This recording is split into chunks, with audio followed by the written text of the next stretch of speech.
મારા વાલા વિદ્યાર્થી મિત્રો, ઘણા વિદ્યાર્થી મિત્રોની મૂંઝવણ છે કે સાહેબ નથી યાદ રહેતું, નથી સમજાતું, નથી ખબર પડતી. હવે વાલા વિદ્યાર્થી મિત્રો, હવે એ સમય રહ્યો જ નથી. હવે આપણી પાસે બિલકુલ એ સમય છે જ નથી કે ભાઈ નહીં ફાવે, નથી યાદ રહેતું, નથી સમજાતું.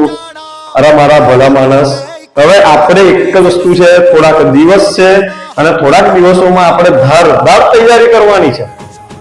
ધારદાર તૈયારી કરવા માટે આપણે પણ ઘરે વાંચવા બેસવું પડશે. ત્યારે આપણને સમજણ પડશે, ત્યારે આપણને ખબર પડશે.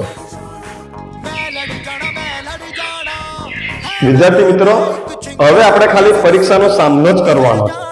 અને પરીક્ષાનો સામનો ત્યારે શક્ય છે કે જ્યારે આપની પાસે યોગ્ય આયોજન હશે, યોગ્ય પ્લાનિંગ હશે અને યોગ્ય સરસ મજાની મહેનત કરેલી હશે. તે વિદ્યાર્થી પરીક્ષાના જંગની અંદર